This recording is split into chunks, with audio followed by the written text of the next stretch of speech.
Hey, what's happening, guys? Now we finally got the gameplay of the Amazing Spider-Man 2 video game, which isn't of course the walkthrough trailer. It should be released pretty soon. Now the gameplay is exclusive at the Escapist News YouTube channel. You can check it out down below in the description box. Without going through all the details, let me just point out all the highlights from the interview and what we've seen so far. And before doing that, my overall thoughts on the gameplay, it looks pretty similar to the first Spider-Man game, Amazing Spider-Man, gameplay. The way Spidey moves and everything, very familiar, very similar, which isn't a bad thing because the first game was pretty damn good. Now, some of the highlights. Let me start by saying that the game. There will be 15 different Spider-Man suits. 15 different suits. just crazy, so excited. 15 suits. Of course, in the gameplay footage we've spotted the Miles Morales costume. We've been dying to see it in the game, and finally we've got it. So that's pretty good. You can unlock the suits during the gameplay by collecting different tech parts, and in various ways you can unlock them. Some suits will have the electric resistance, obviously, in order to fight Electro. Pretty damn cool. Another thing, of course, is the spider senses. There is basically the way spider sense tingling, two different spider senses. The first one is when you've got the red tingling.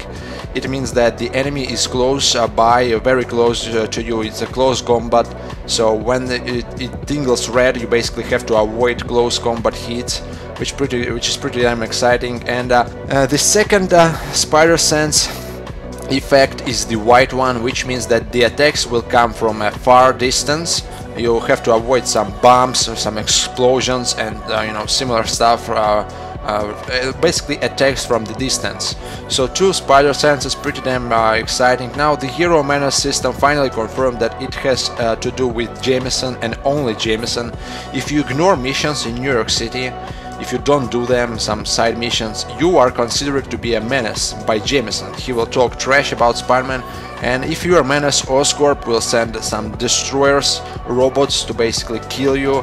So there are some pretty high consequences of ignoring the missions, so you better do the side missions to be a hero instead of the menace. Of course, another highlight would be, the Seismic Blast, which you acquire. It's sort of, a web attack which you acquire from defeating various bosses in the game. This Seismic Blast is basically needed to beat some of the bosses.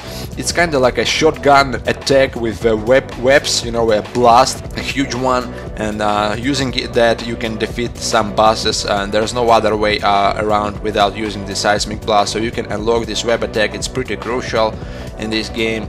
And another thing, there will be female characters called Speedies. Random thugs, but not really random. They are super fast, and you have to use your basically spider sense and dodging attacks very fast, pressing the buttons instantly to avoid the attacks. The Speedies are very fast, and it's very well. Judging from the interview, it will be tough to defeat them, so you have to be really fast. Now, overall thing, before going to the another highlight is that the web swinging. Judging from the gameplay, what I know for sure now is that it's very similar to Spider-Man 2 PlayStation 2 version released back in 2004. Yes, it was a manual swinging, and the manual swinging in this game looks very similar. I mean, if you check out the gameplay, it's pretty much the same thing. Really can't wait to use both triggers. Actually, you have to use both control triggers to do the manual swinging, and it might be tough at first, but then you will get used to it, obviously. Now another highlight, probably the final one, is of course the endless mode. Once you beat the game, it's not that you go to repeat the missions, and then you're out of missions. You're just swinging in the city, nothing to do really. In this game it's endless. You can repeat missions, different missions, and there's no limit. Basically, you can play as long as you want, for days after beating the main storyline, which is of course a great thing. And talking about the web swinging, let's go back to web swinging.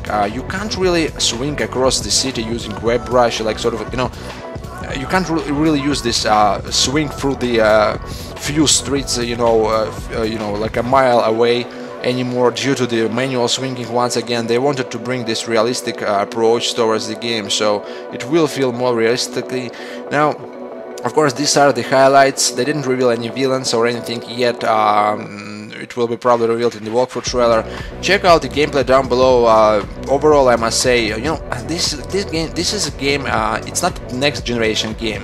It was adapted to the next generation consoles, obviously, but it's not the next generation game. So we should be quite pleased by the game, by the graphics itself. You know, some people compare the Arkham, the brand new Batman game, upcoming game. You know.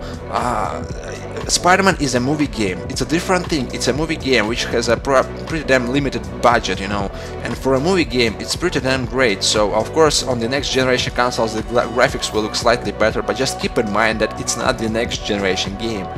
Overall, once again, I have to repeat that gameplay looks quite similar and everything looks quite similar to the first game, which is a good thing. Tell me what you guys think down below, or let's wait for the walkthrough trailer, and I'm off for now.